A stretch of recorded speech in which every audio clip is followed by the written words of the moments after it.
La beauté fraîche du lendemain matin nous aida à effacer de notre mémoire l'impression grise et lugubre de notre premier contact avec Baskerville Hall. Tandis que Sir Henry et moi étions assis devant notre petit déjeuner, le soleil déversait ses flots lumineux à travers les hautes fenêtres à meneaux, parsemées de taches colorées les armoiries des murs. Sous ces rayons dorés, les panneaux de chêne revêtaient l'éclat du bronze.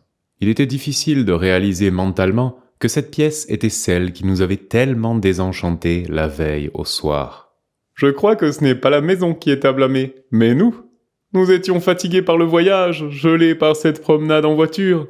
Voilà pourquoi cette demeure nous avait paru maussade. À présent que nous sommes reposés, elle est tout en gaieté. » Et pourtant, l'imagination n'est pas seule en cause. Par exemple, n'auriez-vous pas entendu quelqu'un, une femme probablement, sangloter pendant la nuit ? C'est curieux. Quand j'étais à moitié endormi, j'ai entendu quelque chose qui ressemblait à cela.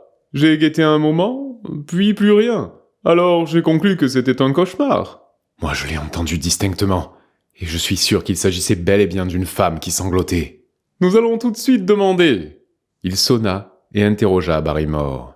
Il me sembla que le visage blême du maître d'hôtel se fit plus blanc quand il entendit les questions que lui posait son maître. « Il n'y a que 2 femmes dans la maison, Sir Henry. L'une est la laveuse de vaisselle, qui couche dans l'autre aile.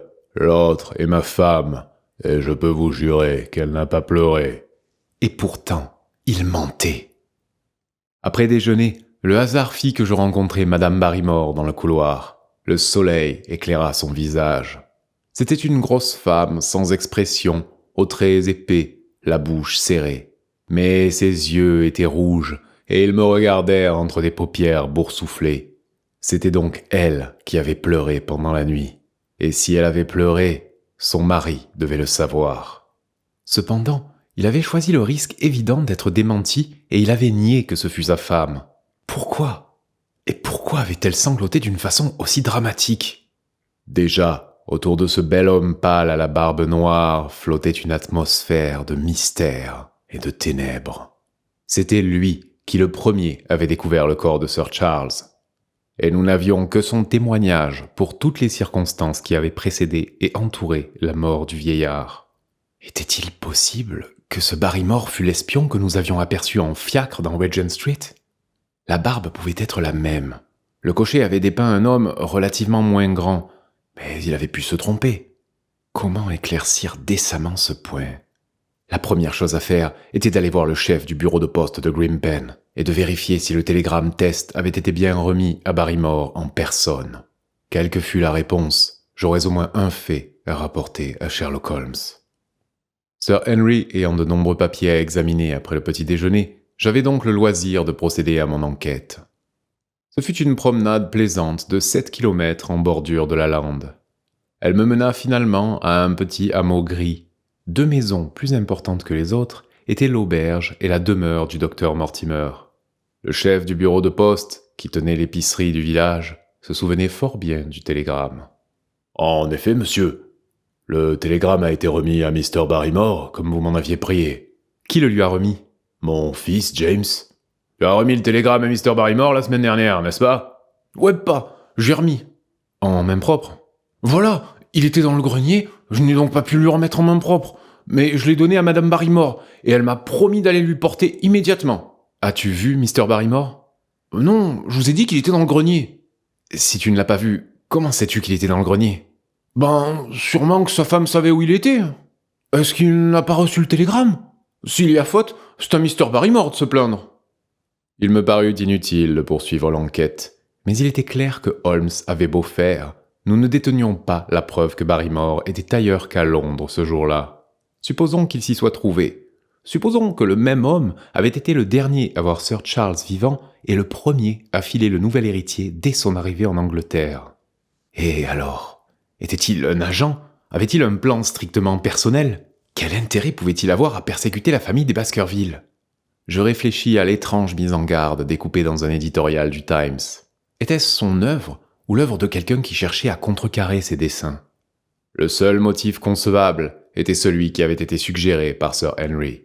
Si les Baskerville pouvaient être dégoûtés du manoir, les Barrymore jouiraient d'une demeure confortable. Mais une telle explication était loin de rendre compte de tout le réseau subtil qui étirait ses mailles autour du jeune baronnet. Holmes lui-même avait déclaré qu'au long de ses enquêtes sensationnelles, il n'avait jamais rencontré de cas plus complexes. Pendant que je rentrais sur la route grise, déserte, je priais pour que mon ami fût bientôt libéré des travaux londoniens et pût me décharger de responsabilités aussi lourdes. Le cours de mes pensées se trouva interrompu par un bruit de pas qui courait derrière moi. Une voix me héla par mon nom. Je me retournai, pensant que c'était le docteur Mortimer. Mais non, c'était un inconnu qui se hâtait. Il pouvait avoir entre 30 et 40 ans. Il était petit, mince, blond, tout rasé. Il avait la bouche en cœur et une mâchoire tombante. Il était vêtu de gris et était coiffé d'un chapeau de paille. Il portait en bandoulière une boîte métallique pour échantillons botaniques et il tenait à la main un filet vert à papillons. Vous me pardonnerez, j'en suis sûr, mon audace, Dr. Watson. Me dit-il quand, tout essoufflé, il m'eut rejoint. Ici, sur la lande, nous sommes des gens tout à fait simples, et nous n'attendons pas les présentations officielles. Vous avez peut-être entendu mon nom dans la bouche de notre ami commun, Mortimer. Je m'appelle Stapleton, de Mary Pitt. Votre filet et votre boîte me l'auraient appris. Je savais en effet que Mr. Stapleton était naturaliste. Mais comment m'avez-vous reconnu ? J'étais chez Mortimer, et il vous a désigné à ma curiosité par la fenêtre de son cabinet quand vous êtes passé. Comme votre route est la mienne, j'ai pensé à vous rattraper et à me présenter moi-même. J'espère que Sir Henry a bien supporté son voyage. Il se porte très bien, merci. Nous redoutions tous un peu qu'après la triste mort de Sir Charles, le nouveau baronnet ne refusât de vivre ici. C'est demander beaucoup à un homme riche de s'enterrer dans un endroit pareil, mais je n'ai pas besoin de vous dire que le fait est d'importance pour la région. J'espère que Sir Henry n'éprouve pas de frayeur superstitieuse relativement à l'affaire. Je ne crois pas qu'il y soit sujet. Naturellement, vous connaissez la légende de ce chien monstrueux qui s'acharne sur la famille ? Elle m'a été contée. C'est extraordinaire comme les gens d'ici sont crédules. Il y en a qui jureraient sur leur tête avoir vu une bête de ce genre sur la lande. Il souriait tout en parlant, mais il me sembla lire dans son regard qu'il prenait le problème plus au sérieux. L'histoire avait vivement frappé l'imagination de Sir Charles, et je suis certain qu'elle est responsable de sa fin tragique. Mais comment ? Ses nerfs étaient tellement tendus que l'apparition de n'importe quel chien aurait pu avoir un effet fatal sur son cœur malade. Je me demande s'il a réellement vu un chien cette nuit-là dans l'allée des Ifs. Je craignais un accident, car j'aimais beaucoup ce vieil homme, et je savais qu'il avait le cœur touché. Comment le saviez-vous ? Mon ami Mortimer me l'avait dit. Vous pensez, par conséquent, qu'un chien a poursuivi Sir Charles et qu'il est mort de peur ? Avez-vous une meilleure explication à fournir ? Je n'ai encore formulé aucune conclusion. Et Sherlock Holmes ? Pendant un instant, je demeurai sans souffle. Mais le visage placide et les yeux paisibles de mon compagnon me convainquirent que la question ne cachait pas un piège. Nous aurions grand tort de nier que nous vous connaissons, Dr. Watson. Les exploits de votre détective sont parvenus jusqu'à nous, et vous êtes inséparables. Quand Mortimer m'a révélé votre nom, j'ai tout de suite fait le rapprochement. Puisque vous êtes ici, Mr. Sherlock Holmes s'intéresse donc à l'affaire ? Voilà pourquoi je suis curieux, légitimement curieux, de connaître son point de vue. Je crains de ne pouvoir répondre à votre question. Puis-je vous demander s'il nous fera l'honneur d'une visite personnelle ? Il ne peut pas quitter Londres pour le moment. D'autres affaires le retiennent en ville. Quel dommage ! Il pourrait projeter un peu de lumière sur ce qui nous semble si obscur. Mais en ce qui concerne vos propres recherches, pour le cas où je pourrais vous rendre le moindre service, j'espère que vous n'hésiterez pas à faire appel à moi. Si j'avais une idée de la nature de vos soupçons, ou de la manière dont vous entendez enquêter, je pourrais peut-être vous aider ou vous conseiller. Je vous assure que je suis simplement ici pour tenir compagnie à mon ami Sir Henry, et que je n'ai besoin d'aucune assistance. Parfait ! Vous avez raison d'être prudent et discret. Je suis confus d'avoir commis une intrusion absolument injustifiable. Et je vous promets de ne plus vous reparler de l'affaire. Nous étions arrivés à un endroit où un étroit chemin gazonné débouchait sur la route après avoir serpenté à travers la lande. Une colline abrupte, parsemée de rochers, se dressait sur la droite. Autrefois, elle avait été creusée par une carrière de granit. La face qui était devant nous formait une sorte de falaise noire avec des fougères et des ronces nichées dans ses crevasses. À quelque distance, s'élevait un panache de fumée grise. « Une petite marche le long de ce chemin nous mènerait à Mary Pitt », m'expliqua Stapleton. « Voudriez-vous m'accorder 1 heure de votre temps afin que j'aie le plaisir de vous présenter à ma sœur ?»« Ma première réaction fut que je devais me trouver auprès de Sir Henry. Mais je me remémorais le tas de papiers et de factures qui encombraient son bureau. Je ne lui serais d'aucun secours pour leur dépouillement. Et Holmes m'avait expressément recommandé d'étudier les voisins. J'acceptai donc l'invitation de Stapleton et nous nous engageâmes dans le sentier. « Ah, c'est un lieu merveilleux, notre lande !» me dit-il en promenant son regard sur les ondulations de terrain. « On ne se lasse jamais de la lande. Vous n'avez pas idée des secrets merveilleux qu'elle recèle. Elle est si vaste, si nue, si mystérieuse. » Vous la connaissez bien ? Ah, je ne suis installé que depuis 2 ans. Autant dire que les gens d'ici m'appellent un nouveau venu. Nous sommes arrivés peu après Sir Charles, mais mes goûts m'ont conduit à explorer toute la région, et je crois que peu d'hommes la connaissent mieux que moi. Est-elle si difficile à connaître ? Oh, très. Vous voyez par exemple cette grande plaine vers le nord, avec ces étranges collines qui y ont poussé. N'y remarquez-vous rien de particulier ? Ce serait un endroit rêvé pour faire du cheval. Bien sûr, c'est la première idée. Idée qui a coûté la vie à beaucoup. Distinguez-vous ces taches vertes, brillantes, éparpillées ? Oui, le sol est plus fertile là qu'ailleurs. Stapleton se mit à rire. Je vous présente le grand bourbier de Grimpen. Un faux pas, et c'est la mort pour un homme ou pour un animal. Hier encore, j'ai vu l'un des poneys de la lande errer par là. Il n'en est jamais ressorti. J'ai vu sa tête qui longtemps a émergé au-dessus d'un trou de vase. Mais le marais l'a finalement aspiré. Même pendant la saison sèche, il est dangereux de traverser le bourbier, à plus forte raison après les pluies d'automne. Et cependant, moi, je peux m'y promener et en revenir vivant. Oh, tenez, voilà un autre de ces malheureux poneys. Quelque chose de brun se balançait en déséquilibre parmi les joncs verts. Puis un long cou qui se tordait dans l'agonie, sautant en l'air, et un hurlement effroyable retentit à travers la lande. Je frémis d'horreur, mais les nerfs de mon compagnon me parurent plus solides que les miens. Ah, fini. Le bourbier l'a englouti. 2 en 2 jours. Peut-être beaucoup plus. Car les poneys ont pris l'habitude de se rendre là pendant la saison sèche, et ils ne se rendent compte de la différence que lorsque le bourbier les avale. C'est un sale endroit, le grand bourbier de Grimpen. Et vous dites que vous pouvez le traverser ? Oui. Il y a 2 ou 3 petits chemins qu'un homme très agile peut emprunter. Je les ai découverts. Mais pourquoi allez-vous dans un endroit aussi horrible ? Voyez-vous les collines là-bas ? Ce sont de vraies îles isolées de tous côtés par ce bourbier infranchissable qui les a cernées au cours des siècles. Elles possèdent des plantes et des papillons rares. Toute la question est d'avoir assez d'astuces pour les atteindre. J'essaierai ma chance un jour. Il me regarda ahuri. Pour l'amour de Dieu, ôtez-vous cette idée de l'esprit ! Votre sang retomberait sur ma tête. Je vous certifie que vous n'auriez pas la moindre chance d'en revenir vivant. Ce n'est que par des repères compliqués que je m'en sors moi-même. Qu'est cela ? Un long gémissement bas, indiciblement triste, s'éleva de la lande. Il emplit tout l'air, et pourtant, il me fut impossible de préciser d'où il venait. D'abord, murmure lugubre, il s'enfla en un profond meuglement, puis retomba en plainte mélancolique, à vibration sinistre. Stapleton me regarda d'un air bizarre.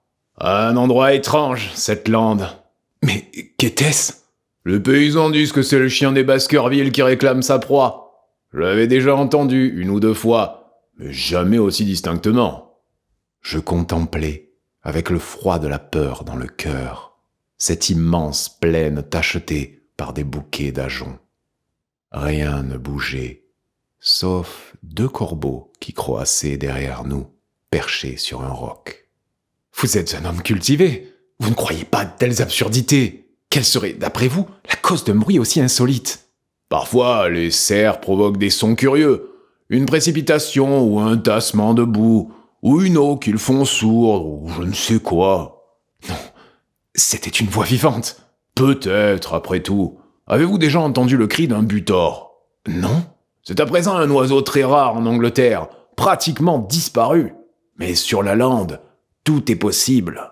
Ouais, je ne serais pas autrement surpris d'apprendre que nous venons d'entendre le cri du dernier des butors. C'est le bruit le plus étrange, le plus singulier que j'ai jamais entendu. Dans l'ensemble, le pays est plutôt inquiétant. Regardez là-bas, le flanc de cette colline. Que pensez-vous de ces cailloux ? Toute la pente était couverte de pierres grises disposées en une vingtaine de cercles réguliers. Des enclos à moutons, je suppose? Non, ce sont les maisons de nos dignes ancêtres.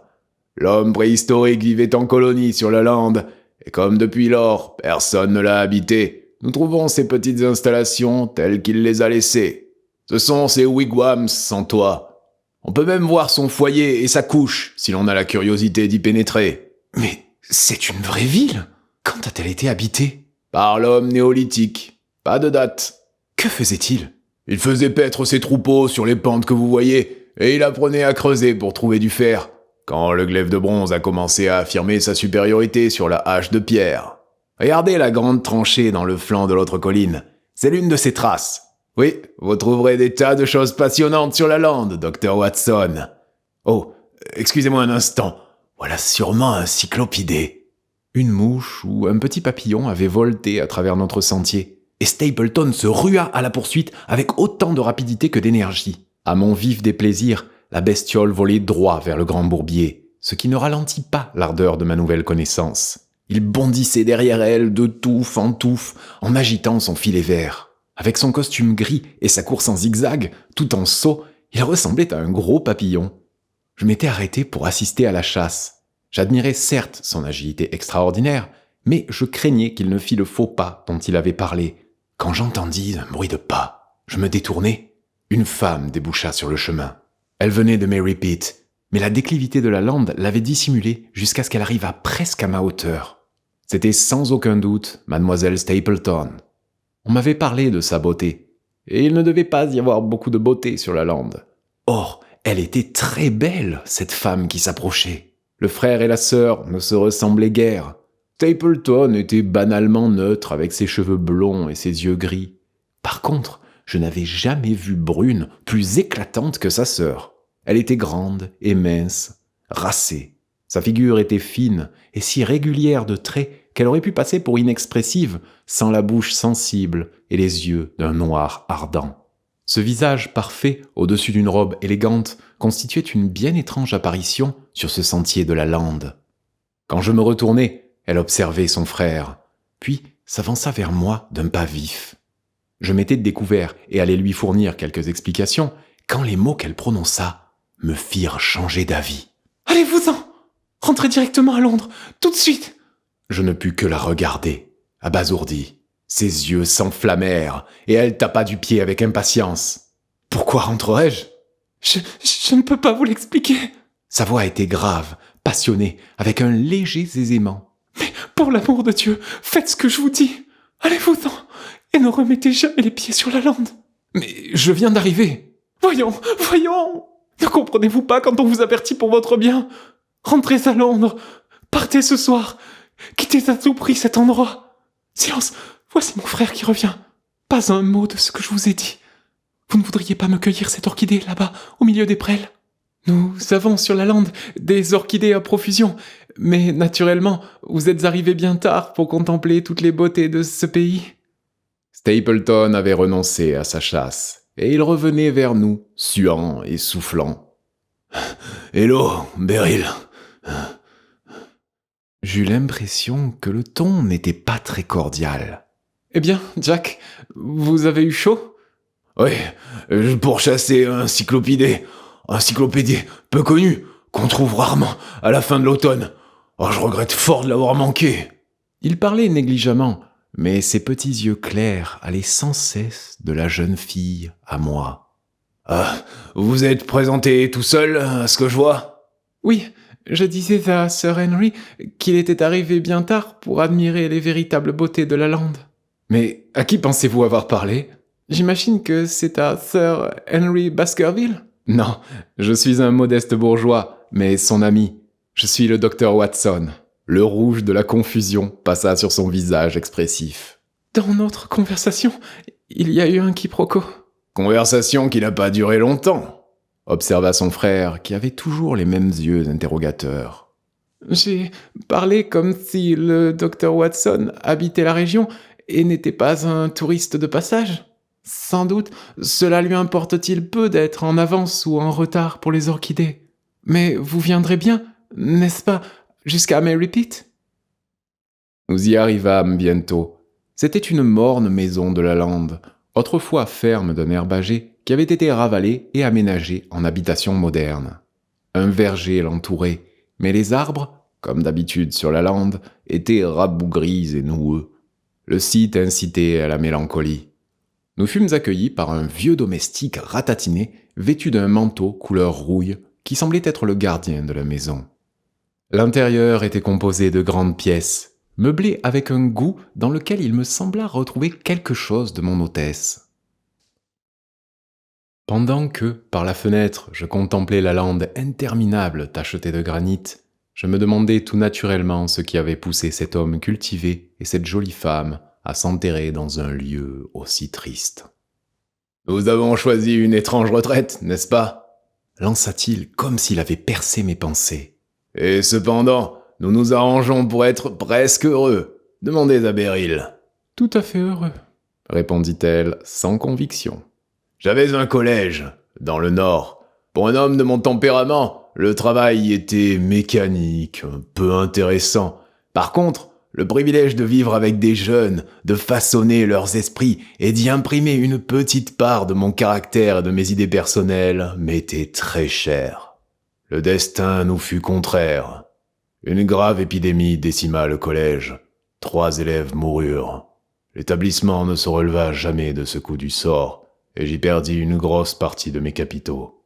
Et voyez-vous, si je n'avais pas rompu avec cette charmante fréquentation des enfants, je pourrais me réjouir de mes mésaventures, car étant donné mon penchant pour la botanique et la zoologie, je trouve là un champ illimité, et ma sœur est aussi fervente de la nature que je le suis. Tout cela, Dr. Watson, je vous le dis pêle-mêle parce que j'ai vu l'expression de votre visage pendant que vous regardiez la lande par notre fenêtre. J'ai évidemment pensé que cet endroit pouvait être un petit peu morne. Moins pour vous, peut-être, que pour votre sœur ? Non, rien n'est morne pour moi. Nous avons des livres, nous avons nos travaux, et nous avons des voisins intéressants. Dans sa spécialité, le docteur Mortimer est tout à fait remarquable. Le pauvre Sir Charles était également un compagnon très agréable. Nous le connaissions bien. Il nous manque plus que je ne saurais le dire. Pensez-vous que ce serait indiscret de ma part si je me rendais cet après-midi au manoir pour faire la connaissance de Sir Henry ? Je suis sûr qu'il serait ravi. Alors, consentiriez-vous à lui faire part de mon intention ? À notre humble manière, nous pouvons lui faciliter les choses tant qu'il ne sera pas habitué à sa nouvelle ambiance. Voulez-vous monter, Dr. Watson, et examiner ma collection de lépidoptères ? Je crois que c'est la plus complète du sud-ouest de l'Angleterre. Le temps que vous la regardiez, le déjeuner sera prêt. Mais j'avais hâte de rejoindre mon poste. D'ailleurs, la mélancolie de la lande, la mort du malheureux poney, le cri lugubre qui avait été associé à la sinistre légende des Baskerville, tout cela m'avait pénétré de tristesse. Et puis, pour couronner ces impressions plus ou moins vagues, il y avait eu l'avertissement précis et clair de Mademoiselle Stapleton. Avertissement qui m'avait été communiqué avec une telle gravité que je ne pouvais pas douter qu'un mobile impérieux l'eût dicté. Je résistai à toutes les invites et je partis aussitôt vers le manoir, reprenant le même sentier que j'avais suivi avec Stapleton. Un raccourci devait néanmoins exister, car, avant d'atteindre la route, j'aperçus avec étonnement Mademoiselle Stapleton assise sur un rocher bordant le sentier. Elle avait la figure merveilleusement colorée par la course qu'elle venait de faire, et elle porta la main à son côté. « J'ai couru jusqu'ici pour vous rattraper, professeur Watson. Je n'ai même pas pris le temps de mettre un chapeau. Il ne faut pas que je m'attarde, sinon mon frère me chercherait. Je voulais vous dire combien je suis désolé de l'erreur stupide que j'ai commise en vous confondant avec Sir Henry. Je vous prie d'oublier les mots que j'ai prononcés. Ils ne s'appliquent nullement à vous. » « Mais je ne peux pas les oublier, mademoiselle. Je suis l'ami de Sir Henry, et son bien-être est en étroit rapport avec le mien. Dites-moi pourquoi vous exigiez avec tant d'ardeur que Sir Henry retourne à Londres. »« Caprice de femme, Dr. Watson. Quand vous me connaîtrez mieux, vous comprendrez que je ne peux pas toujours donner les raisons de ce que je dis ou fais. »« Non, je me rappelle l'émotion de votre voix. Je me rappelle le regard de vos yeux. Je vous en prie, soyez sincère, mademoiselle. Car depuis que je suis arrivé ici, je me sens environné d'ombre. La vie est devenu comme ce grand bourbier de Grimpen, avec des petites taches vertes de tous côtés dans lesquelles on peut sombrer sans que personne ne puisse retrouver votre trace. Dites-moi donc ce que vous vouliez me faire comprendre, et je vous promets de transmettre votre avertissement à Sir Henry. » Une indécision flotta sur sa figure, mais ses yeux se durcirent de nouveau quand elle répondit. « Vous y attachez trop d'importance. Mon frère et moi avons été bouleversés par la mort de Sir Charles. Nous le connaissions très intimement, car sa promenade favorite le menait par la lande jusqu'à notre maison. Il était grandement impressionné par la malédiction qui pesait sur sa famille, et, quand le drame s'est produit, j'ai conclu que sa peur n'était pas sans fondement. J'étais donc consterné qu'un autre membre de la famille vînt s'établir ici, et j'ai cru bon de l'avertir du danger qu'il encourait. Voilà tout ce que j'avais l'intention de dire. »« Mais quel danger ? Vous connaissez l'histoire du chien ? » ?»« Je ne crois pas à de telles absurdités. »« Moi, j'y crois. Si vous avez la moindre influence sur Sir Henry, éloignez-le d'un endroit qui a toujours été fatal à sa famille. Le monde est vaste. Pourquoi voudrait-il habiter un lieu dangereux ? » ?»« Parce que c'est effectivement un lieu dangereux. Sir Henry a le caractère ainsi fait. Je crains que, si vous ne lui donnez plus d'indications plus précises, il ne refuse de s'éloigner. » »« Je ne saurais rien dire de précis, car je ne sais rien de précis. » »« Je voudrais vous poser une question supplémentaire, mademoiselle. Si vous ne vouliez rien sous-entendre quand vous m'avez parlé la première fois, pourquoi ne vouliez-vous pas que votre frère surprenne vos paroles ? Il n'y a rien en elle qui puisse soulever, de sa part ou de la part de n'importe qui, la moindre objection. » »« Mon frère souhaite de tout son cœur que le manoir soit habité, car il pense que ce serait un bien pour les pauvres gens de la lande. Il serait donc très mécontent s'il apprenait que j'ai tenu des propos de nature à décourager Sir Henry. Mais enfin, j'ai fait mon devoir. Je n'en dirai pas davantage. Il faut que je rentre, sinon mon frère comprendrait que je vous ai vu. Au revoir !»